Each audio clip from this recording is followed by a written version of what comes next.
भीष्म चुप रहे। कुछ क्षण बाद बोले, पुत्र युधिष्ठिर का राज्याभिषेक करा चुके केशव, उनका ध्यान रखना। परिवार के बुजुर्गों से रिक्त हो चुके राजप्रासाद में उन्हें अब सबसे अधिक तुम्हारी ही आवश्यकता है।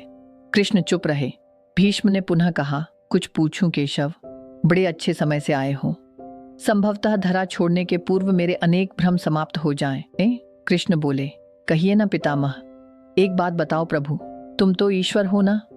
कृष्ण ने बीच में ही टोका, नहीं पितामह, मैं ईश्वर नहीं, मैं तो आपका पौत्र हूं पितामह, ईश्वर नहीं।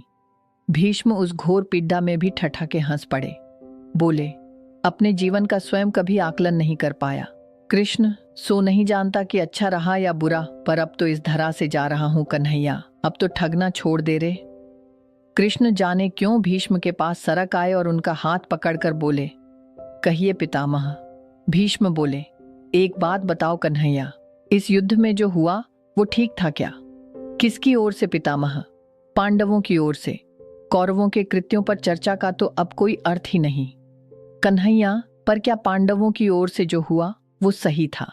आचार्य द्रोण का वध, दुर्योधन की जंघा के नीचे प्रहार, दुशासन की छाती का चीरा जाना, जयद्रथ और द्रोणाचार्य के साथ हुआ छल, निहत्थ कर्ण का वध, सब ठीक था क्या?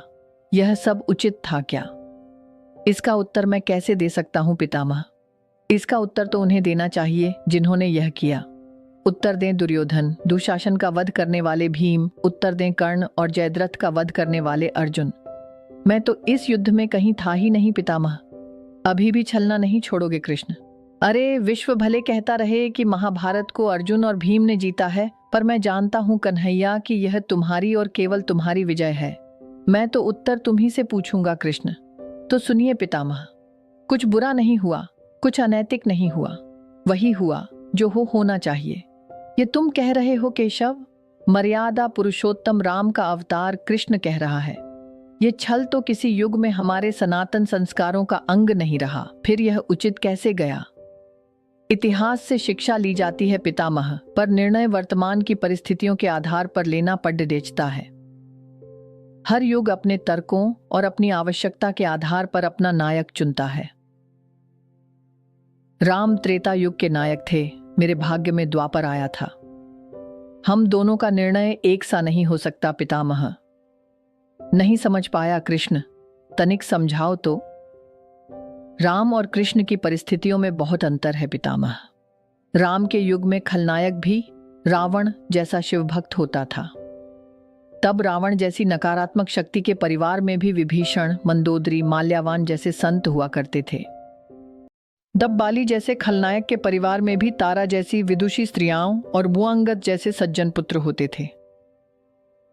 उस युग में खलनायक भी धर्म का ज्ञान रखता था, इसलिए राम ने उनके साथ कहीं छल नहीं किया।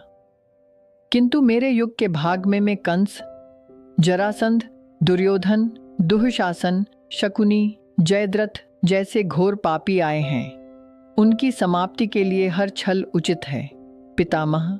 पाप का अंत आवश्यक है पितामह, वह चाहे जिस विधि से हो। तो क्या तुम्हारे इन निर्णयों से गलत परंपराएं नहीं प्रारंभ होंगी केशव? क्या भविष्य तुम्हारे इन छलों का अनुसरण नहीं करेगा? और यदि करेगा तो क्या यह उचित होगा? भविष्य तो इससे भी अधिक नकारात्मक आ रहा है पितामह। कलयुग में तो इतने से भी काम नहीं चलेगा। वहां मनुष्य को कृष्ण से भी अधिक कठोर होना होगा, नहीं तो धर्म समाप्त हो जाएगा। जब क्रूर और अनैतिक शक्तियां सत्य एवं धर्म का समूल नाश करने के लिए आक्रमण कर रही हों, तो नैतिकता अर्थहीन हो जाती है पितामह। तब महत्वपूर्ण होती है धर्म की विजय, केवल धर्म की विजय। भविष्य को यह सीखना ही होगा पितामह। क्या धर्म का भी नाश हो सकता है केशव? और यदि धर्म का नाश होना ही है, तो क्या मनुष्य इसे रोक सकता है? सब कुछ ईश्वर के भरोसे छोड़कर बैठना मूर्खता होती है पितामह। ईश्वर स्वयं कुछ नहीं करता, केवल मार्गदर्शन करता है। सब मनुष्य को ही स्वयं करना पड़ता है। आप मुझे भी ईश्वर कहते हैं ना? तो बताइए ना पितामह, मैंने स्वयं इस युद्ध में कुछ किया क्या? सब पांडवों को ही करना पड़ा ना। यही प्रकृति का संविधान है। युद्ध के प्रथम दिन यही तो कहा था मैंने अर्जुन से, यही परम सत्य है। भीष्म अब संतुष्ट लग रहे थे। उनकी आंखें धीरे धीरे बंद होने लगी थीं। उन्होंने कहा, चलो कृष्ण, यह इस धरा पर अंतिम रात्रि है। कल संभवतः चले जाना हो।